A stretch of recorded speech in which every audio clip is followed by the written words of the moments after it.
Hello guys, welcome po sa aking YouTube channel. Ngayon pupunta po tayo sa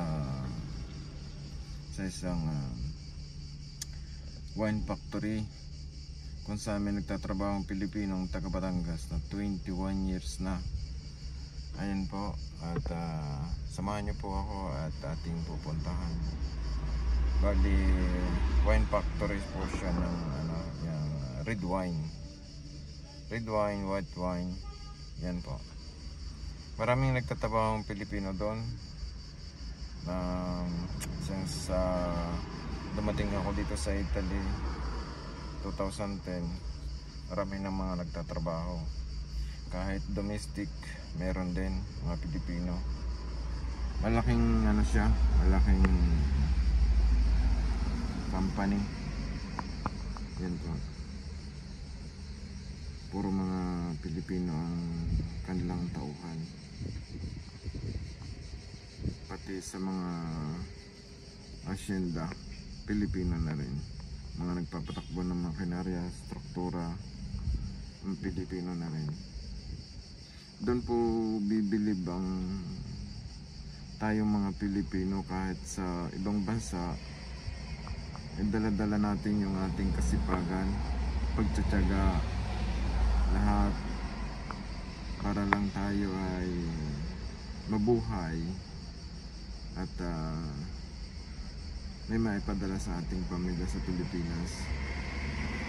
Natuturing nga po yung bayani ng mga katulad nating Pilipino nagtatrabaho sa ibang bansa na nalalampasan natin ang lahat ng mga pagsubok, stress, lahat na. Hindi po biro ang pumunta sa ibang bansa kung hindi matibay ang iyong dibdib at loob. Pupunta po kayo dito na wala kayong kamag-anak, wala kayong kakilala. Dito na lang magtatagpo-tagpo ang mga Pilipino sa ibang bansa para magtrabaho. Pagdating naman dito sa ibang bansa ay para na rin magkakamag-anak ang mga Pilipino. Nagdadamayan kahit di magkakakilala. Yan ang napaka-importante kasi kailangan mong kupuin yung kapwa Pilipino mo. Kung walang trabaho, bibigyan mo dahil may alam kang trabaho. Ganun. Kasi nga nagdaan ka rin doon sa kumbaga ikaw una yun ang kaya sambayani po ang mga Pilipino na nagtatrabaho sa ibang bansa kasi nakakapagpadala tayo. Yung mga tax na ikukuha natin, yung tax at saka yung pera na panadala natin sa ating pamilya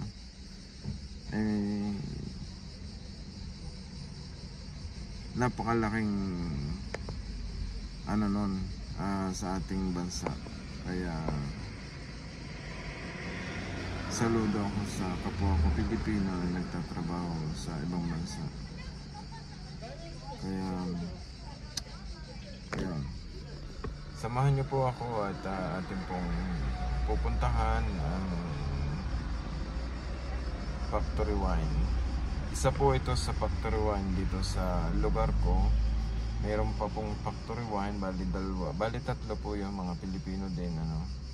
Yung isa sa pinsang ko ay isa lang siya, tapos yung kaibigan ko mag-isa din lang siya doon. Pero doon sa lugar na ito ay napakaraming Pilipino.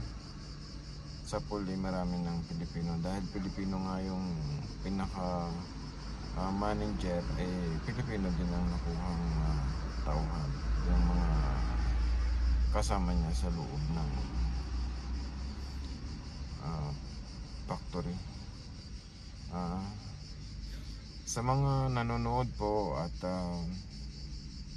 nag-subscribe, salamat po sa inyo.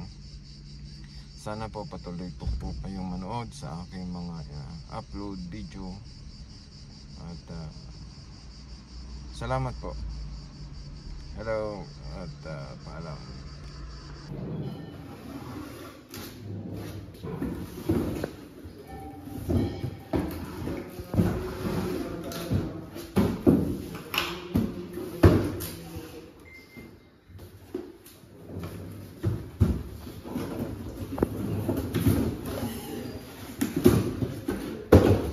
Mas malwan niya kasi sa trabaho natin daw. Sige pare. Ikaw nasabay ka na sa akin. Papuntang Kumpiyansa.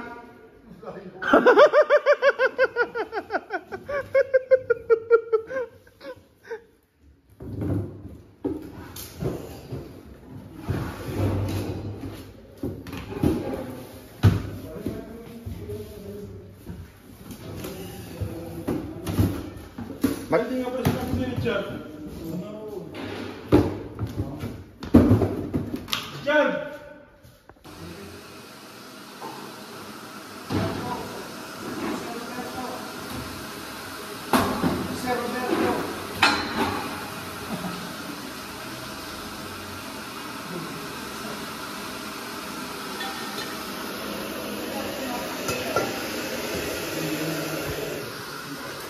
Ari ang kapo dito.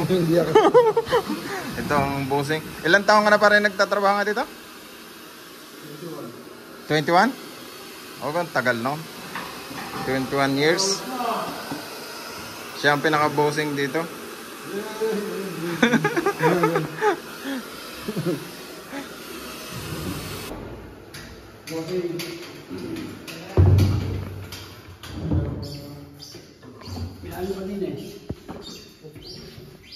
Ganyan pala paglalagay ng taklaw mo. Ayun, yari na. Sobrang lang ang bigat. Sorry.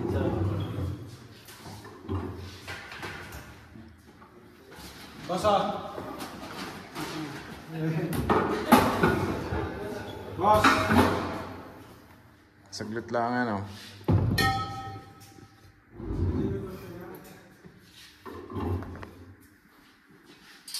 Lalaban na to kaya? Ya! Lalaban na to? Oo, lalaban.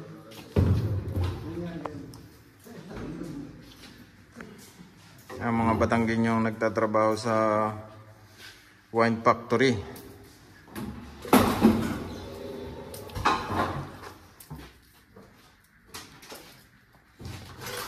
Sorry. Ito ang mga nagkahon. Taga Batangas din. Ari naman ng bossing. Bossing.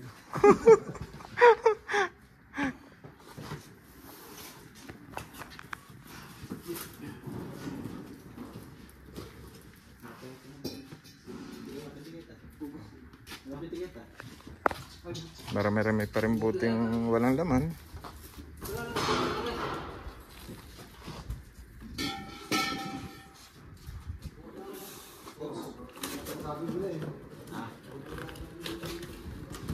Pan-display. Pag may isa kanya nito na, laking bagay eh. Hirap na yan bitbitin sa atin. Tsaka pag binitbit man sa atin ikuan, maasim na, suka na. Gawa ng ano, mainit sa atin. At para man naman tubayan eh, sa asim eh, ikaw bibiyahe. Dapat eh.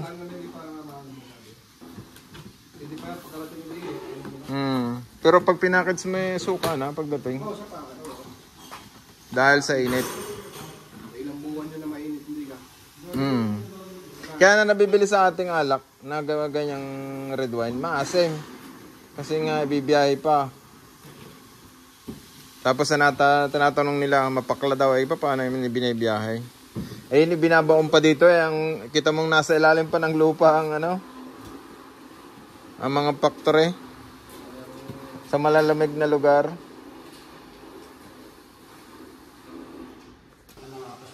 Yan, hello po kayo sa ating 444 followers. Ako? Subscriber. Naka 400 din naman eh. Pang ano ho yung inyong flashlight na yan? Hindi ka nakukulo. Ganun. Pag kulang, reject.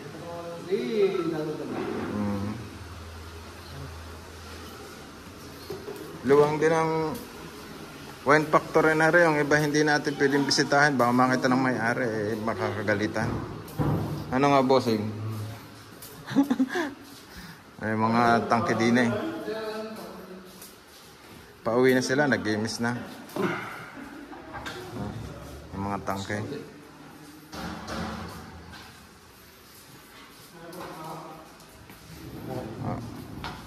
Pauwi na? Oo. Nantok na.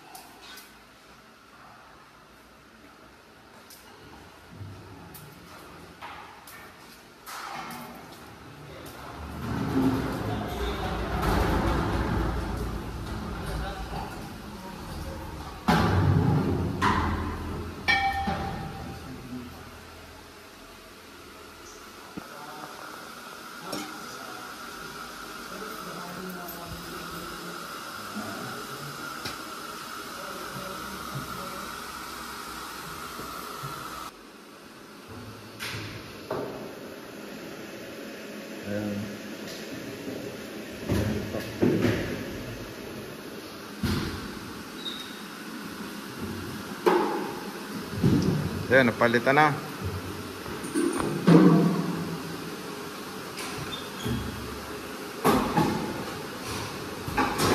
Oh, mahirap din yung iuwi sa atin, ano?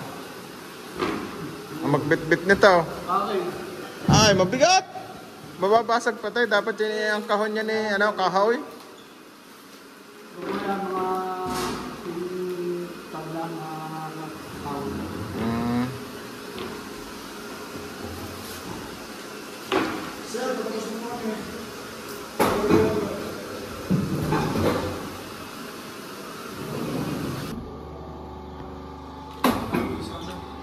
Aba na. Yan, lalagay natin sa ating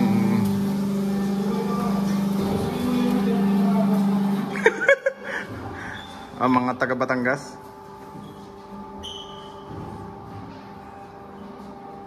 Mga nagtatrabaho sa wine factory.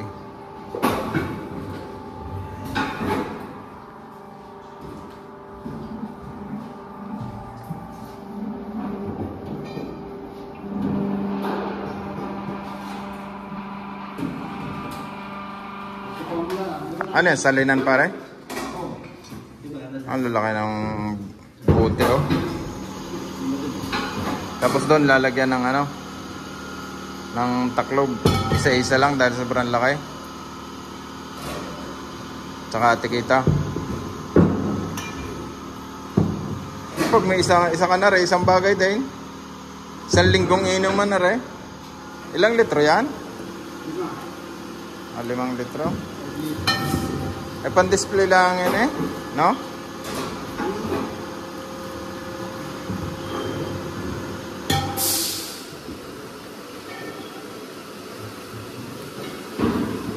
Ganun lang pala yung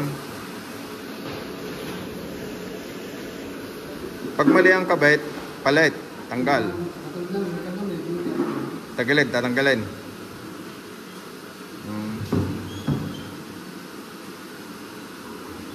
Saan ka kayo sa Batangas? Ayaw, taga Bawa naman.